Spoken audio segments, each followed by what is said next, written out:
Money can buy you almost anything, but there's one thing it can't purchase: common sense. In this video, we're uncovering 6 dumbest deaths of rich people, and every single one could have been prevented with just a moment of rational thinking. It was November 12, 2019. The morning air at Remington Wildlife Preserve in the Bitterroot Valley carried the crisp bite of early Montana winter, masking the tension that would claim a life before noon. What should have been a routine system adjustment would become a catastrophic demonstration of nature's indifference to technology. Caleb Remington, 49, had built his fortune developing predictive algorithms for various companies. But his true obsession lay in proving artificial intelligence could revolutionize wildlife management. After selling his company for $2.8 billion, he purchased approximately 400 acres in Montana and constructed what he called the future of ethical predator conservation. The preserve housed 12 large predators across 4 species, each habitat monitored by hundreds of sensors feeding data to his proprietary behavioral prediction system. Caleb believed traditional zookeeping was primitive, that AI could anticipate animal behavior patterns and eliminate human-wildlife conflicts entirely. Despite Montana's restrictive big cat laws, the preserve operated under a grandfathered status with a federal exhibitor permit. Caleb's system monitored everything from ambient temperature to individual animal movement patterns, claiming to predict aggressive episodes up to 6 hours in advance. His staff of 12 included former zoo professionals who had grown increasingly concerned about his hands-on approach to data verification. That morning, Caleb planned to personally adjust LED lighting arrays inside a recessed maintenance alcove within the tiger habitat, convinced his AI system had identified optimal wavelengths to reduce predatory arousal during feeding periods. However, the preserve's feeding schedule had been disrupted for 3 days due to equipment failures, creating unusual stress patterns the AI system struggled to interpret accurately. Caleb's investors were scheduled to visit the following week, and he felt pressure to demonstrate his technology's capabilities. Against all protocols, after using his administrative access to manually override and disable interlocked lockout systems, controls normally requiring dual authorization, he entered the habitat at 11:15 a.m., wearing only standard work clothes, carrying a tablet displaying what he believed were reassuring behavioral metrics. The 3 tigers, Sasha, Boris, and Katya, were litter mates raised together since cubhood and housed as a sibling group despite the well-documented risks of maintaining adult tigers communally, and had been pacing near the feeding area since dawn, displaying classic signs of agitation that any experienced keeper would recognize as dangerous. At 11:23 a.m., while Caleb knelt beside the lighting control panel, Sasha approached from his blind spot. The approximately 420-pound male struck without warning, his massive jaws clamping down on Caleb's neck and shoulder. Security cameras captured the entire attack as Sasha dragged Caleb roughly 15 feet across the habitat floor, shaking him violently before releasing his grip. The other tigers immediately moved toward the commotion, forcing staff to activate emergency barriers that were designed to deploy along visitor-facing corridors and viewing zones only, securing the remaining animals in adjacent areas, but leaving the primary enclosure inaccessible. The reinforced glass barriers designed to protect visitors along public viewing lines now prevented staff from safely entering the enclosure without lethal force authorization, trapping Caleb inside with increasingly agitated predators. The staff contacted emergency services while attempting to deploy tranquilizer equipment that required a clear shot impossible to achieve safely with multiple animals in motion. Caleb lost consciousness within a minute as catastrophic blood loss from major cervical vessel disruption and neurogenic shock took effect. EMS arrived first, followed by the county sheriff's deputies at approximately 11:47 a.m., but Caleb had already succumbed to his injuries. The coroner's report listed the cause of death as exsanguination from traumatic neck injuries. Wildlife authorities immediately shut down the preserve and placed all animals under state control, with the tigers involved in the incident sedated and later transferred to accredited out-of-state sanctuaries following behavioral assessment. The company's board of directors issued a statement distancing the company from the event and settled wrongful death lawsuits from his estate for undisclosed amounts. It was September 23, 2014. The morning light filtered through the floor-to-ceiling windows of Leonard Weiss's Fifth Avenue penthouse, illuminating the meticulously restored Art Deco fixtures that had consumed the last decade of his life. A private museum to wealth, ego, and excess that functioned more as a personal monument than a home. Leonard, 78, had built Weiss Industrial into a billion-dollar empire manufacturing specialty steel for skyscrapers. He had spent approximately $12 million gutting and rebuilding his apartment to match original Chrysler building specifications, sourcing period fixtures from demolished hotels and commissioning custom reproductions. Friends and staff privately joked that safety rules were for people who couldn't afford to ignore them, and Leonard's obsession with authenticity bordered on compulsion, leading him to reject visible modern safety devices. Electrical systems in luxury 1920s buildings featured ornate brass and gold-plated fixtures that prioritized aesthetics over safety, long before modern grounding requirements and circuit protection standards. Leonard had insisted on gold plating the exposed receptacle contacts and faceplates of several bathroom outlets, a thin decorative gold layer bonded over brass, chosen purely for visual opulence, believing it would prevent tarnishing and maintain the pristine appearance he stubbornly demanded. His licensed electrician had provided written documentation explaining that gold's softness and low contact resistance, when improperly bonded over base metals, could deform under repeated insertion and thermal cycling, creating loose connections, localized heating, and arcing, conditions that could prove fatal in wet environments. That morning, Leonard planned to demonstrate his restored bathroom to architectural photographers from a magazine who were scheduled to arrive at noon for a feature story on authentic period restorations. The magazine requested shots of his gold-plated electrical fixtures, which Leonard considered the crown jewel of his restoration project, a literal display of money overriding modern common sense. Despite his electrician's repeated warnings about moisture and electrical safety, Leonard had refused to install ground fault circuit interrupter protection anywhere in the bathroom, insisting it would ruin the authentic 1920s aesthetic he had worked years to achieve. Fully aware that without protection, there would be no differential current detection to interrupt a fault through the human body. According to his maids, and based on scene reconstructions, Leonard had spent 45 minutes soaking in his period-correct marble bathtub, preparing for the photography session. Building security later stated they avoided disturbing him, assuming he was seeking privacy while preparing for photographers, allowing the extended absence to go unnoticed. The bathroom's humidity levels were elevated from the hot bath, and condensation had formed on the marble surfaces throughout the room. At 10:30 a.m., Leonard stepped from the tub with wet hands and feet, reaching for the heated towel unit plugged into his custom gold-plated outlet. The loosened receptacle contacts, weakened by months of heat buildup and mechanical deformation, had created an unstable connection that produced intermittent arcing under load rather than during simple insertion or removal. As Leonard grasped the towel unit's energized plug with wet hands, the moisture dramatically lowered his skin's electrical resistance, and the degraded contact allowed fault current to leak through moisture, bridging the receptacle, sending household 120-volt alternating current through his body under precisely the conditions that make low-voltage electrocution lethal. The current entered through his right hand, traveled across his chest, and exited through his left hand and wet feet, in contact with the grounded plumbing and marble floor, completing a lethal circuit. His body stiffened as the electrical current disrupted his heart rhythm, inducing ventricular fibrillation within seconds,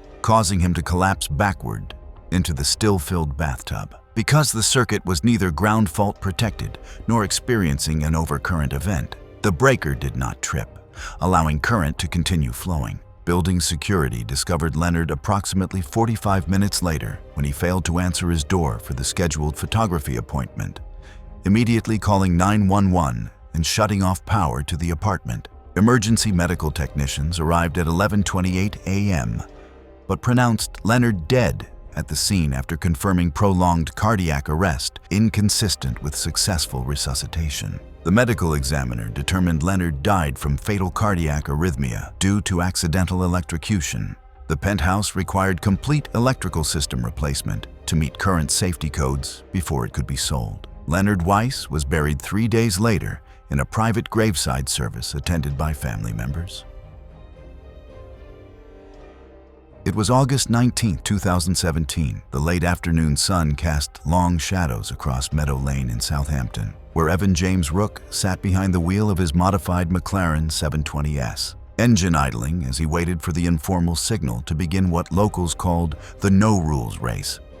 The 23-year-old heir to a billion-dollar empire had grown up insulated from consequences, his father's company supplying high-performance components to racing teams and luxury manufacturers. Friends said that Evan had been taught that limits were negotiable if you were rich enough, fast enough, or both. He had spent 2 years modifying his McLaren, believing money could substitute for knowledge. High-performance street racing requires understanding aerodynamic principles that govern vehicle stability at extreme speeds. Downforce generated by wings and diffusers presses cars against pavement, increasing tire grip and cornering capability. But wealth and confidence do not change physics and does not compensate for traction loss on loose surfaces or public road irregularities. That night, Evan faced 3 other drivers in what had become a weekly competition among Southampton's automotive elite, carefully scheduled during hours when law enforcement patrols were least active. The chosen route ended at the entrance to a private estate where construction crews had spread loose gravel across the final 200 yards,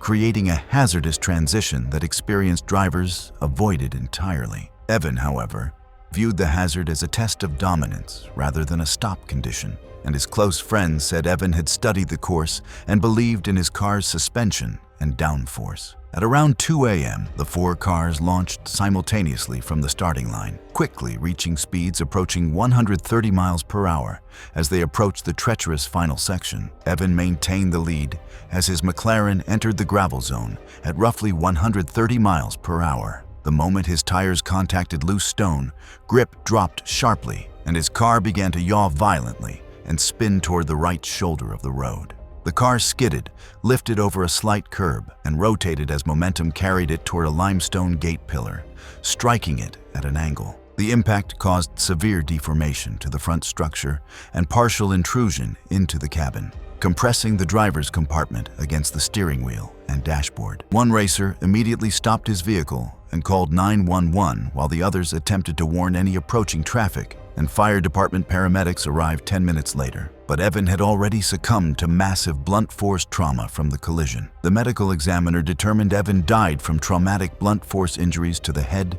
chest, and upper extremities. Meadow Lane was placed under heightened police enforcement, additional speed monitoring, and traffic calming measures, effectively ending decades of informal racing activities. Evan's company immediately shuttered its youth racing development program. It was March 14, 2015. The morning air across New Zealand's South Island carried the crisp clarity of early autumn. What should have been a simple equipment verification would become a fatal demonstration of overengineered isolation. At 62, Martin Fortescue had built his fortune developing cybersecurity software for government contracts, but his success had bred an obsessive paranoia about societal collapse that consumed his later years. After selling his company for $3.2 billion, he purchased 800 acres of farmland and commissioned a luxury bunker. His bunker featured 3 independent computer systems controlling air filtration, oxygen generation, and dikra mechanisms, each intended to maintain life support if the others failed. Martin had personally overridden several safety interlocks and approval redundancies during construction, insisting on direct administrative control over all critical systems. Martin's facility used industrial-grade air scrubbers, oxygen generators, and atmospheric monitoring systems designed for nuclear submarines, all connected to the same power distribution network, without isolated circuits, a critical vulnerability. Against his engineers' recommendations, Martin had eliminated all manual backup systems, convinced that human error posed greater risks than electronic failure. The bunker's steel door, approximately 6 inches thick, could only be opened by electronic command from all 3 computers, with no mechanical override installed. That morning, Martin's security team said he planned to conduct a comprehensive power surge test to verify his systems could withstand electromagnetic pulse attacks he believed were imminent. The team remained on the surface, while Martin sealed himself inside to monitor equipment responses during the electrical stress testing. Alone inside a sealed control chamber measuring less than 120 square feet, with no secondary breathable volume once ventilation stopped. The test protocol involved deliberately overloading circuits to identify weak points, but unbeknownst to Martin, all three computers shared the same power network, making simultaneous failure likely. At 10:30 a.m., he initiated the surge sequence while sealed inside the bunker. The power surge test began normally, with Martin monitoring system responses from his control room 40 feet underground. At 10:47 a.m., the first electrical surge overloaded the primary system and sent conflicting signals to the air scrubbing equipment. The surge forced the control logic into a locked fault state, and the secondary and tertiary computers linked through the same network failed almost immediately as the surge propagated, triggering automatic lockdown protocols that sealed the bunker door and shut down all air processing equipment. His surface security team became concerned when routine check-ins went unanswered and abnormal power readings persisted. They initiated emergency breach procedures, attempting to cut external power, override electronic locks, and force the access hatch manually. The pressure seals and hardened bolts resisted improvised tools, delaying entry as emergency services were called. His security chief called emergency services at 11:45 a.m., but specialized cutting equipment required to breach the steel door didn't arrive until 2:20 p.m.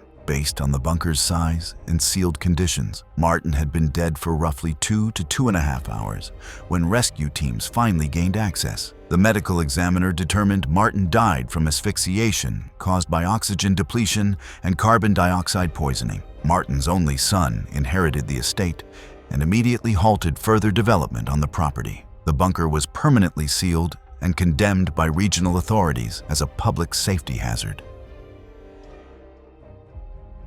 It was November 16, 2013. The afternoon sun blazed over the newly completed Limpopo Platinum Golf Course as Peter Van Rens stood on area, unaware that his crowning achievement would become a catastrophic demonstration of human arrogance.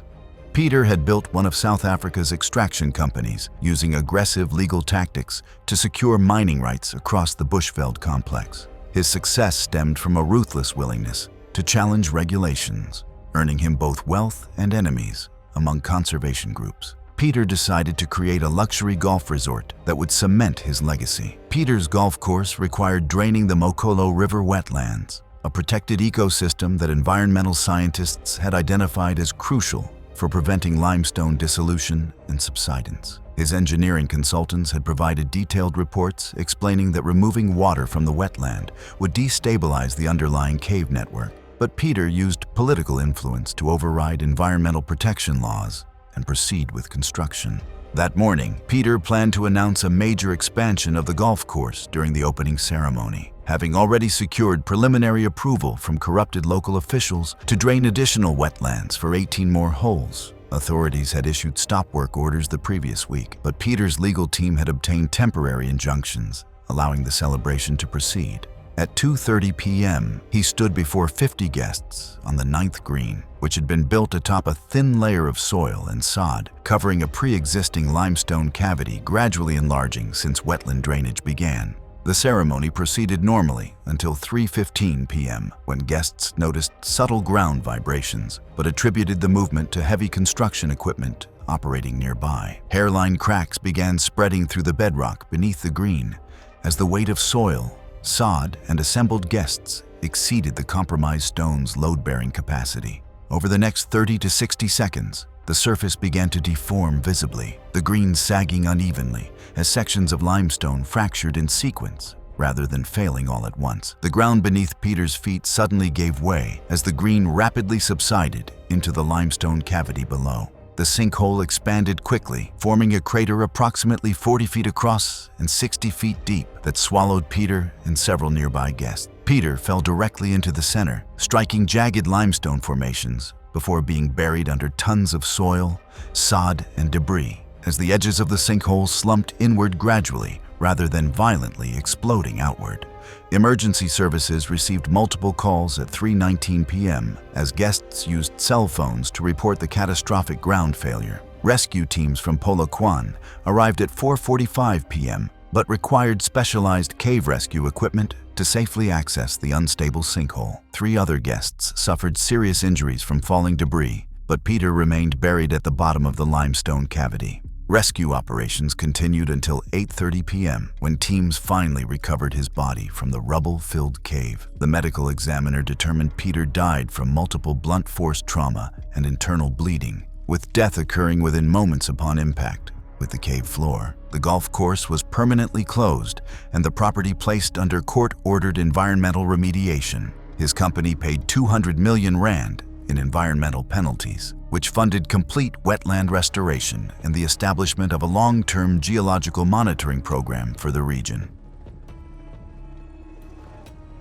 It was October 7, 2018. The pre-dawn darkness settled over Quintus Black's fortified compound in the remote Wind River Range, where the 54-year-old had spent the last 3 years perfecting what he considered the ultimate privacy sanctuary. Quintus had built a $12 billion empire by capitalizing on growing concerns about digital surveillance and data privacy.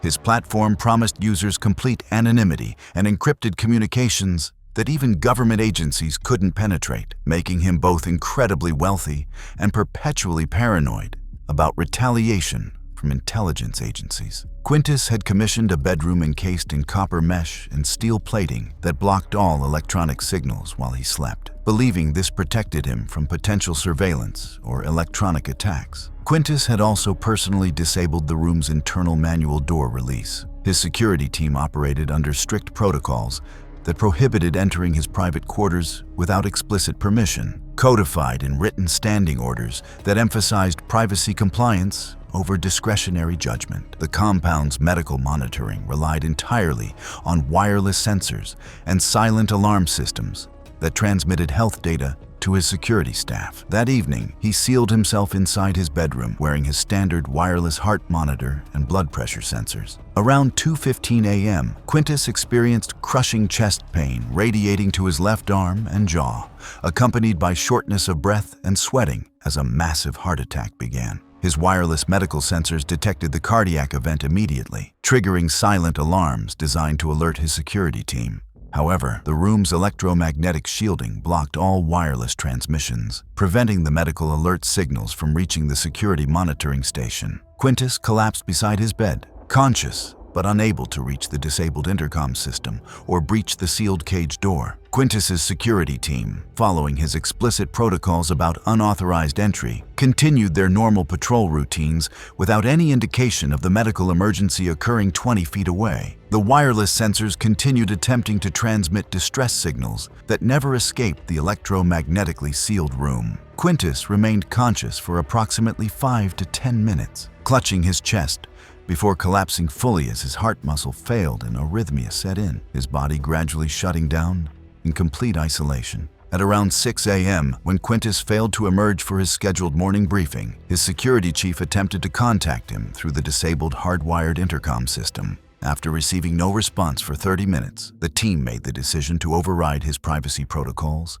and breach the bedroom door. They discovered Quintus's body and immediately called emergency services, but paramedics only confirmed he had been dead for over 4 hours. The medical examiner determined Quintus died from massive myocardial infarction, with no evidence that resuscitation had been attempted during the critical window when intervention might have saved his life. His death resulted directly from the isolation systems he had designed to protect his privacy. His company's board immediately revised all executive security protocols to mandate hardwired medical alert systems that could not be disabled or blocked, ensuring future occupants could not experience the same fate. With no will naming an inheritor and no living relatives identified during probate, Quintus Black's personal assets were ordered liquidated by the Wyoming District Court. Thanks for watching. If you like these stories, click here.